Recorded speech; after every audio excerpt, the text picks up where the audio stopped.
Actually, hold on. What's this? Okay, it looks like Fox News stole my lolcow. What are you doing? Okay, yeah. So it looks like the mainstream news cycle is starting to catch up to how terrible Hasan Piker is. Fox News Clips has a segment here. It's called "Absolutely Horrible." Some Democrats criticized for associating with far leftist streamer.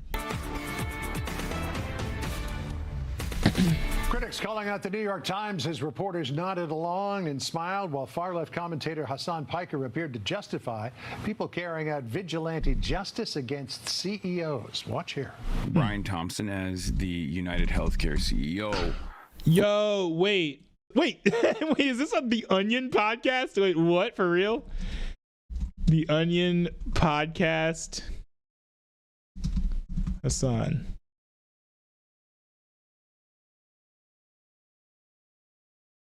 They got that wrong. That's definitely not the Onion podcast. Was engaging in a tremendous Yeah, it was New York Times. Of social murder. Virtually every American has a similar experience, a shared experience where they have a loved one that spent their last days instead of spending them with their family, spending it on the phone, talking to their healthcare provider to maybe get a little bit of economic respite.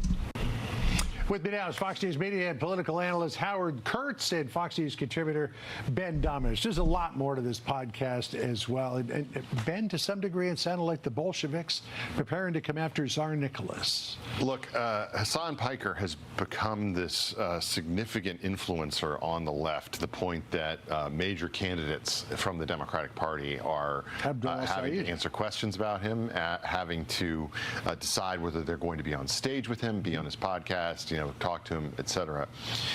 From what I can tell, he seems to be spouting the kind of just, not just horrible, on the moral level, but something that I think is politically an absolutely horrible thing for the Democrats to associate themselves with. That's true. He is talking about encouraging murder, encouraging theft, encouraging, taking things away, and he's doing it from this position that, quite frankly, I think, is arguing this to a bunch of people who are going to nod along. Well, the only thing is that, first of all, Hasan Piker, feels comfortable saying stuff like this because he knows that he's not going to get in trouble for saying any of this stuff. Because, a general statement of stealing ain't the worst thing in the world is going to embolden some people to steal, but it's not really going to affect his bottom line. Whole Foods isn't going to go out and hate on him. No health insurance company is going to go after Hasan Piker for saying, killing a healthcare CEO isn't that bad. Hasan Piker feels comfortable saying these types of things because there are no immediate ramifications or consequences to what he has to say. It's also like he's also a coward, I would say, in a sense where he's not going to go out and do any of these things. And in this regard, of course, being a coward is a good thing. Please be a coward when it comes to murdering people and robbery. But that's why he's saying this, because he knows that, he's not stealing, he's not killing. So, what does he have to lose by, pandering to some people who are extreme left, or actually just like being an extreme on the left? It's one thing to hold a opinion. It's one thing to say you believe something. It's an entirely different thing to actually act on that belief. Hasan Piker is not going to act on these beliefs. So because he's not actually doing anything, he feels like there's not going to be any ramifications against him. Because they are representing the elite opinion of the New York Times. They want to be members of the cool kids. Exactly, and they want that very much. He lost me with this America deserved 9/11. That's a deal breaker. Oh, really? For me. Yeah. That was One of many, many things. And to give these crazy town views a platform, I can't fathom what the New York Times had in mind. And even worse is the bromance tone of the whole thing. We're so happy you're here. Thank you for sharing your great intellect with us. Give me a break. Yeah, but here's what he said about Brian Thompson's murder and the fact that he thought that he could understand why some people were cheering it. Listen here. Because of the pervasive pain that the private healthcare system had created for the average American, I saw so many people immediately understand why this death had taken place. And that is the reason why I think the reaction to Luigi Mangione, especially by younger generations, was not so negative. Well, you can understand why someone did a murder, but not like support or agree with it. You know, I think there are probably a lot of murders where people can, you know, understand what was being said, but that's no defense. Not understand what's being said. There are probably plenty of murders where you can actually understand why someone would murder someone else. That doesn't mean that you actually support the murder. So like when someone asks you, hey, you know, maybe, you know, you shouldn't, you know, be actually running around capping folks, your response is, well, it's understandable. That's no good. I understand why this death has it was a cold-blooded frickin' murder on the streets of New York. But also, this, I mean, if you have problems with the healthcare system today, you're complaining about Obamacare. Like, it is actually that's the also policies true. of the Democratic Party that are currently, you know, in sway when it comes to the healthcare system in America. And for Hasan Piker to go down this road, I mean, I find the whole thing disgusting, but I also find it really bothersome that, you know, it's one thing if that's a sideshow. It's one thing if that's something that's going on within the Democratic Party. Right. You know, they've got some radical on the edge who's saying something like this. This guy is being mainstreamed over and over and over. Well, but it wasn't just him. It was Gia Tolentino as well, writer for The New Yorker, who was the woman who was on the right of that podcast. Okay to steal from Whole Foods. Well, okay to steal from Whole Foods. Not only that, but saying that she got disappointed that this didn't provoke a bigger move in the Democrats to push for universal health care. Listen to this.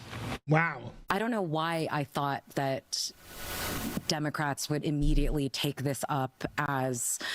But like, hold on, here's the thing. It's like this younger generation of like yuppie journalists, they like support these socialist views because like they don't understand kind of like the consequences of what these policies would actually bring. Like they vote for universal health care, but they don't live in places where there is universal health care. They don't understand the fact that when you try to make universal health care scale, especially in a country where the quality of the food is so poor like it is in the United States, you know, when it comes to mass-produced affordable foods, the quality is mid to poor, especially if you compare it to countries like not country, but places like Europe. The quality of our food is just worse. That makes us more unhealthy, and then therefore that puts a greater strain on the healthcare system. Universal healthcare is not a system that can scale across the entire United States of America, right? It just can't. Now, I will say, and I've actually spoken with Craig of Craig Cam fame, my token liberal friend, about this at length, but I personally think, you know, it's possible that universal healthcare could potentially scale, like in a perfect world, like in a reasonably perfect world, right?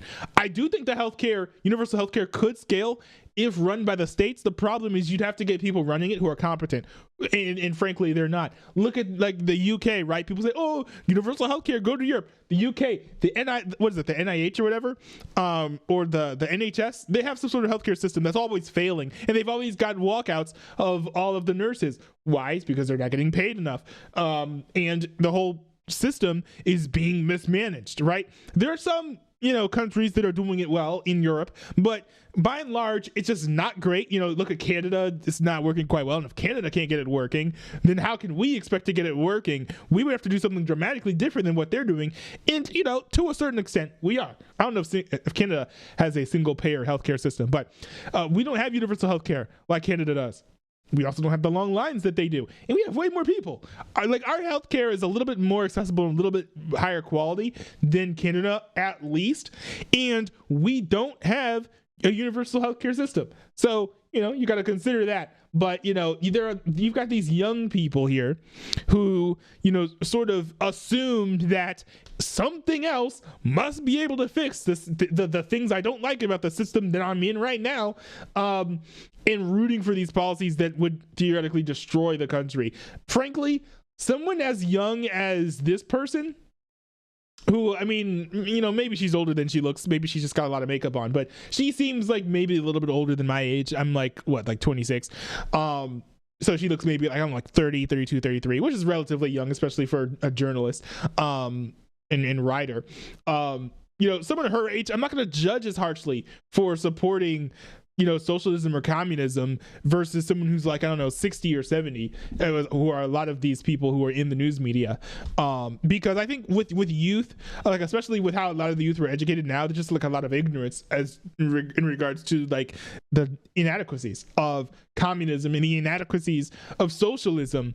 When you're older, I think that, once you're 60 and 70 years old, if you haven't learned what the mistakes were with communism, with socialism, looking at all the countries that have fallen all across the world, during their lifetime, then at that point, I would imagine that person is either dumb or deceptive, and I would lean heavily towards the deceptive part, because you don't really last that long in the media as like a 60 or 70-year-old while being dumb. Like that, I feel like that's just not a common occurrence.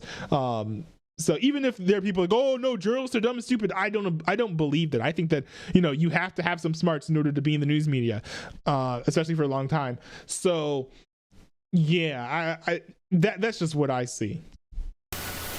Pushing a sort of unified message towards universal health care. Also, what this would have done too is this would have emboldened more terrorism, right? The one way you keep terrorism from winning is by not giving in to the demands, right? And that's the thing with terrorism. Terrorism isn't illegal because it doesn't work. Terrorism is illegal because it does work. But if like a terrorist is like, hey guys, I want you to stop eating beef. Like for example, let's say there's some terrorist who's like, stop eating beef. I'm gonna blow up Times Square if you don't stop eating beef. If you blow up Times Square and then the whole state stops eating beef, what message does that send to the supporters of the beef haters, right? That tells them, hey, I can go to Missouri and blow up an open air market, and that'll make the people in Missouri stop eating beef. I can go to Florida. I can blow up some yachts, and that'll make them stop eating beef. Like, see, like when you give in to those people's demands, it sends the message that terrorism works and that you are willing to kowtow to their demands. And that's not a world that I think that we should be eagerly looking to live in, because that's just a horrible world where it's just like the person with the finger on the trigger, the person with the bomb in the backpack wins. That's not a world that we want to live in. I don't know why I expected that. I don't know why I was disappointed that it didn't happen. I don't know why I was disappointed that the Democrats didn't take up somebody being gunned down in the streets in cold blood and make a push for universal health care. You're also talking about cool crimes, bank robberies. That's cool, apparently, and that sort of thing. And what really troubles me here is, look, I want to be clear. He has a big following online. He can say whatever he wants, free speech. Is it a DJI mic clipped onto an SM58? That's ridiculous. What is this? A monstrosity. I don't have a problem with that. But for the Times with this huge megaphone to shine a spotlight on this just makes no sense. And whatever happened to the slogan, all the news that's fit to print?